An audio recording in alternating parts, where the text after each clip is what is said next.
High all government job aspirants welcome to my YouTube channel gen studies for government jobs. आज हमारे topic होच्छे general science set 8। आजকে আমরা 50টা প্রশ্ন discuss করব। তার মধ্যে তোমাদের একটা প্রশ্ন থাকবে, ঠিক আছে? তোমাদের একটা প্রশ্নের অ্যানসার দিতে, বাকিগুলো আমি ডিসকাস করে দেবো। ফার্স্ট প্রশ্ন দেখো কি দিয়েছে, নিচের কোনটি পলিস্যাকারাইড? তো এগুলোর মধ্যে পলিস্যাকারাইড হচ্ছে সেলুলোজ, অপশন ডি হচ্ছে এটার অ্যানসার। অলঙ্কার তৈরির জন্য সোনার সাথে সাধারণত কোন ধাতু মেশানো হয়? তো অলঙ্কার বলতে গয়নাগাটি তৈরির জন্য সাধারণত সোনার সাথে যে ধাতু মেশানো হয় সেটা হচ্ছে তামা, অপশন বি হচ্ছে এটার অ্যান্সার। এই প্রশ্নটা অনেকবার বিভিন্ন এক্সামে এসেছে কিন্তু। কর্পূর যে সহজে বিশুদ্ধ করার জন্য কোনো পদ্ধতি ব্যবহার করা হয় তো যেতে পারে, সেটা কোন পদ্ধতি? তো সেটা কি হচ্ছে, সেটা হচ্ছে সাবলিমেশন, অপশন এ হচ্ছে এটার অ্যান্সার। লোহার পাইপে ক্ষয় রোধ করার জন্য জিঙ্কের কোটিং দেওয়া হয় বা জিঙ্কের প্রলেপ দেওয়া হয়, এই প্রক্রিয়াটিকে কী বলা হয়? এটা আমরা সবাই জানি, এটাকে বলা হয় গ্যালভানাইজেশন, অপশন বি হচ্ছে এটার অ্যান্সার। নিচের কোন ধাতুটি স্টিলের মতো শক্ত কিন্তু স্টিলের চেয়ে অর্ধেক কম? তো এটার অ্যান্সার কি হচ্ছে? এটার অ্যান্সার হচ্ছে অপশন সি, টাইটেনিয়াম। পারদ ছাড়া অপর একটি তরল ধাতু হলো কোনটি? তো পারদ ছাড়া অপর একটি তরল ধাতু হলো গ্যালিয়াম, অপশন এ হচ্ছে এটার অ্যান্সার।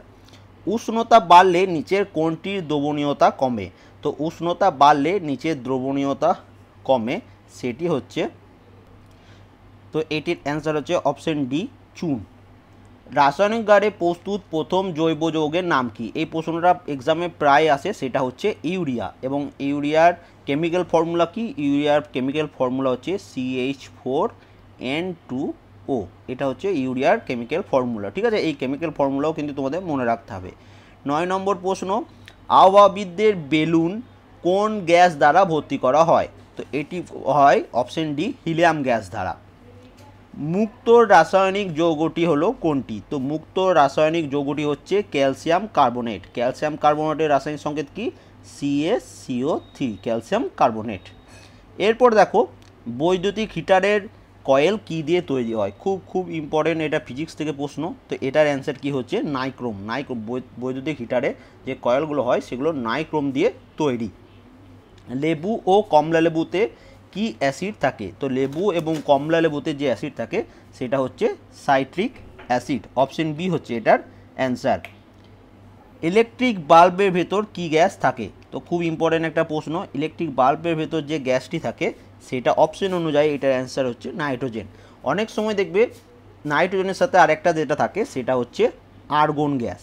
তো অনেক সময় দেখবে নাইট্রোজেন না দিয়ে আর্গন গ্যাস অপশানে আছে, তো তখন আর্গন অ্যান্সার হবে। কিন্তু এখন অপশানে আর্গন নেই, তাই নাইট্রোজেন। এবং মনে রাখবে ইলেকট্রিক বাল্বের ভেতর আর্গন এবং নাইট্রোজেন এই দুটি গ্যাস বেশি পরিমাণ থাকে, ঠিক আছে? এবার দেখো নেক্সট পেজ। গ্যাস এজেন্সি সিলিন্ডারে যে রান্নার গ্যাস ব্যবহার করা হয় সেই গ্যাস নিচের কোন অবস্থায় থাকে? তো সেই গ্যাস কেমন অবস্থায় থাকে? তরল অবস্থায়। দুধ একটি মিশ্রণ, নিচের কোনটি হচ্ছে সঠিক মিশ্রণ? তো অপশন অনুযায়ী সঠিক মিশ্রণ হচ্ছে কার্বোহাইড্রেট, ফ্যাট, প্রোটিন ও জল, এটা হচ্ছে সঠিক মিশ্রণ, অপশন সি হচ্ছে এটার অ্যান্সার। নিচের কোনটি সঠিক নয়? দেখো, মার্কারির Hg দিয়ে ডিনোট করা হয়, সিলভারের সংকেত কি? Ag, সোডিয়ামে কি হয়? Na, কিন্তু পটাশিয়ামে দিয়েছে Kr, পটাশিয়ামের হয় শুধু K, তাহলে এটা অপশন ডি হয়ে যাচ্ছে এটার অ্যান্সার, যে অপশন ডিটা সঠিক নয়। নিচের কোনটি সঠিক মিশ্রণ? তো এইখানে দেখো অপশনগুলো একটু ভুল আছে, এইখানে দুটি অ্যান্সার হবে। এক হচ্ছে গান পাউডার। গান পাউডার কিসের কিসের মিশ্রণ? একটা হচ্ছে sulphur plus charcoal plus potassium nitrate, ঠিক আছে? এই তিনটে মিশ্রণে তৈরি হয় গান পাউডার। এবং তার সাথে মনে রাখবে পিতল। পিতল কী দিয়ে তৈরি হয়? পিতল তৈরি হয় কপার এবং জিঙ্কের মিশ্রণ। তো তাই এই অপশনটা, এই দুটো অপশন সঠিক, ঠিক আছে? নেক্সট দেখো, নিচের কোন মৌলটির পারমাণবিক সংখ্যা ও পারমাণবিক ওজন একই? এটার অ্যান্সার আমরা সবাই জানি, এটার অ্যান্সার কি হচ্ছে? অপশন বি, হাইড্রোজেনের পারমাণবিক সংখ্যা এবং পারমাণবিক ওজন দুটোই কিন্তু এক। সিগারেটের লাইটারে কোন গ্যাস ব্যবহার করা হয়? তো সিগারেটের লাইটারে যে গ্যাস ব্যবহার করা হয় সেটা হচ্ছে বুটেন বা বিউটেন, ঠিক আছে? নিচের কোন গ্যাসটি সবচেয়ে বেশি বিষপূর্ণ? তো এই অপশানগুলোর মধ্যে কার্বন মনোক্সাইড হচ্ছে বেশি বিষপূর্ণ। নিচের কোন মৌলটি ধাতু অধাতু উভয়ভাবেই রাসায়নিক আচরণ করে? তো এই অপশানগুলোর মধ্যে এটার অ্যান্সার হচ্ছে বোরন। এটি একটি ধাতু অধাতু উভয়ভাবেই রাসায়নিকভাবে আচরণ করে থাকে। ব্লিচিং পাউডারের রাসায়নিক নাম কি? দেখো ব্লিচিং পাউডারের রাসায়নিক নাম হচ্ছে ক্যালসিয়াম হাইপোক্লোরাইট, অপশন বি হচ্ছে এটার অ্যান্সার। এবং রাসায়নিক সংকেত কি? Ca first bracket ClO first bracket close 2। ঠিক আছে, এটা হচ্ছে ক্যালসিয়াম হাইপোক্লোরাইট বা ব্লিচিং পাউডারের রাসায়নিক সংকেত। এই প্রশ্নটার অ্যান্সার তোমরা দেবে চুনা পাথর হলো কোনটি, মানে চুনা পাথরের রাসায়নিক সংকেত এগুলোর মধ্যে কোনটি, অবশ্যই কমেন্ট করে জানাবে। নিচের কোন দুটির মৌল 25 ডিগ্রি সেন্টিগ্রেড তরল অবস্থায় থাকে? তো এইখানে এটার অ্যান্সার হচ্ছে অপশন বি মার্কারি ও ব্রোমিন, অপশন বি হচ্ছে এটার অ্যান্সার। নিচের চারটির মধ্যে কোনটি সবচেয়ে কম দাহ্য পদার্থ, মানে খুব তাড়াতাড়ি জ্বলে যায় না, না এমন কোন পদার্থ? তো এটারগুলোর মধ্যে আমরা জানি যে সুতি হচ্ছে সবচেয়ে কম দাহ্য পদার্থ, কারণ নাইলন পলিয়েস্টার এগুলোতে আগুন ধরা যায় তাড়াতাড়ি এগুলোতে আগুন লেগে যায়। তো অপশন সি হচ্ছে এটার অ্যান্সার।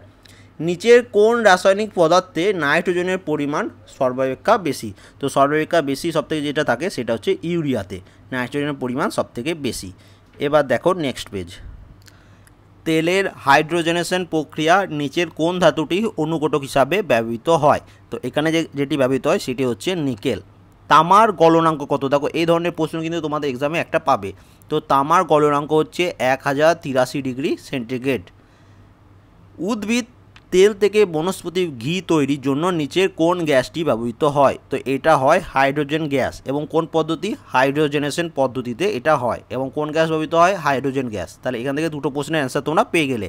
এবার দেখো দেশলাই কঠিন মাথার এক প্রকার রাসায়নিক পদার্থ থাকে যা ঘষলে আগুন জ্বলে, মানে এইটা মনে করো দেশলাই কাঠি, তার মাথায় যে পদার্থটা থাকে কঠিন পদার্থটা, সেই রাসায়নিক পদার্থটির নাম কি? তো সেটার নাম হচ্ছে এর মধ্যে কী থাকে? অ্যান্টিমনি সালফাইড, অপশন এ হচ্ছে এটার অ্যান্সার। ভিটামিন সি এর রাসায়নিক নাম কি? তো ভিটামিন সি এর রাসায়নিক নাম কি? এটা আমরা সবাই জানি, অ্যাসকর্বিক অ্যাসিড। তোমরা ভিটামিন এ, B12 এবং ভিটামিন কে এটা রাসায়নিক নামগুলো অবশ্যই কমেন্ট করে জানাবে, আশা করি সবাই জানো। এরপর দেখো ইউরেনিয়ামের পারমাণবিক ওজনের মান কত? তো ইউরেনিয়ামের পারমাণবিক ওজনের মান হচ্ছে 238, অপশন সি হচ্ছে এটার অ্যান্সার। রেশম হলো একটি কি? তো রেশম হলো এক প্রকার প্রোটিন, অপশন ডি হচ্ছে এটার অ্যান্সার। নিচের কোনটির উপস্থিতির জন্য জলে স্থায়ী ক্ষরতা আসে? তো এটার অ্যান্সার হচ্ছে ক্যালসিয়াম সালফেট, অপশন সি হচ্ছে এটার অ্যান্সার। মোমবাতি তৈরির জন্য প্যারাফিন নিচের কোনটি থেকে পাওয়া যায়? তো আমরা এটা সবাই জানি যে পেট্রোলিয়াম থেকে এটি পাওয়া যায়, অপশন ডি হচ্ছে এটার অ্যান্সার। নিচের কোন রশ্মির বিকিরণ বায়ু দ্বারা সহজেই প্রতিহত হয়? তো এটা হচ্ছে আলফা রে। নিচের কোন ক্ষুদ্র কণাগুলির মধ্যে কোনটির ভর সর্বাপেক্ষা কম? তো ভর সর্বাপেক্ষা কম হচ্ছে ইলেকট্রন, ভর কত? 1/1836। ঠিক আছে, এটা মনে রাখবে। এবং তার সাথে এখান থেকে যেটা মনে রাখতে হবে, প্রোটন এটা কি আবিষ্কার করেছেন? রাদারফোর্ড। নিউট্রন এটাকে আবিষ্কার করেছেন জেমস চ্যাডউইক। এবং তোমরা এটা কমেন্ট করে জানাবে ইলেকট্রন কে আবিষ্কার করেছে। খুব ইম্পর্টেন্ট, যে কোনো এক্সাম দেবে সেখানে দেখবে, বিশেষ করে রেলের এক্সামে এই প্রশ্নগুলো বেশি শুধায়। বায়ুতে যতগুলি গ্যাস বর্তমান তার মধ্যে কোন গ্যাসটির উপস্থিতি শতকরা হিসাবে বেশি? তো শতকরা হিসাবে সবথেকে বেশি হচ্ছে নাইট্রোজেন, প্রায় 78%, এবং অক্সিজেন থাকে প্রায় 21%-এর মতো। ঠিক আছে, নেক্সট দেখো চুন জলে নিচের কোনটি পাওয়া যায়? তো চুনের জলের নিচে যেটা সবথেকে বেশি পাওয়া যায় সেটা হচ্ছে ক্যালসিয়াম হাইড্রক্সাইড, অপশন বি হচ্ছে এটার অ্যান্সার। ক্যালসিয়াম হাইড্রক্সাইডের ফর্মুলা কি? CaOH2। ঠিক আছে, এগুলো সব কিন্তু মনে রাখবে। এবার নেক্সট পেজ। নিচের কোনটির সাথে কাঁচের সংঘর্ষ ঘটে? তো এটার অ্যান্সার হচ্ছে হাইড্রোজেন ফ্লোরাইড, অপশন ডি হচ্ছে এটার অ্যান্সার। গ্যাস সম্পর্কে নিচের কোনটি সঠিক? তো গ্যাস সম্পর্কে নিচে যেটা সবথেকে সঠিক সেটা হচ্ছে গ্যাসের কোনো নির্দিষ্ট আকার বা আয়তন নেই, অপশন ডি হচ্ছে এটার অ্যান্সার। উৎসেচক হলো এক প্রকার কি? তো উৎসেচক হলো এক প্রকার প্রোটিন, অপশন এ হচ্ছে এটার অ্যান্সার। কোন প্রক্রিয়ায় রান্নার জন্য তেলকে বনস্পতি ঘিতে পরিবর্তিত হয়? দেখো কিছুক্ষণ আগেই বললাম হাইড্রোজেনেশন। এবং কোন গ্যাস ব্যবহৃত হয়? হাইড্রোজেন, অপশন এ হচ্ছে এটার অ্যান্সার। একই কোশ্চেন, তাহলে তোমাদের আর কোনো কনফিউজিং হলো না। এবার দেখো খুব শক্তিশালী অ্যাসিড যে পাত্রে রাখা হয় সেই পাত্র কি দিয়ে নির্মিত? তো সেই পাত্র নির্মিত হচ্ছে সীসা দিয়ে, অপশন ডি হচ্ছে এটার অ্যান্সার।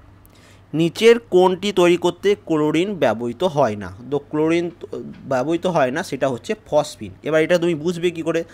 এটা বোঝার একটাই কারণ, তোমাদের রাসায়নিক সংকেত জানতে হবে। ফসজিন যেটা আছে অপশন এ, তার রাসায়নিক সংকেত হচ্ছে COCl2।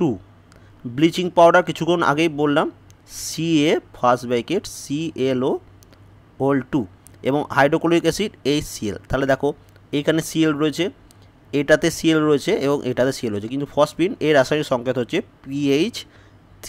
তাহলে এখান থেকে তুমি পুরোটা বোঝা যাচ্ছে যে কোনটা ক্লোরিন নেই। প্রাকৃতিক মধ্যে সর্বাপেক্ষা বিশুদ্ধ কার্বন হিসাবে নিচের কোনটি পরিচিত? তো এটা আমরা সবাই জানি হিরে বা ডায়মন্ড। অপশন এ হচ্ছে এটার অ্যান্সার।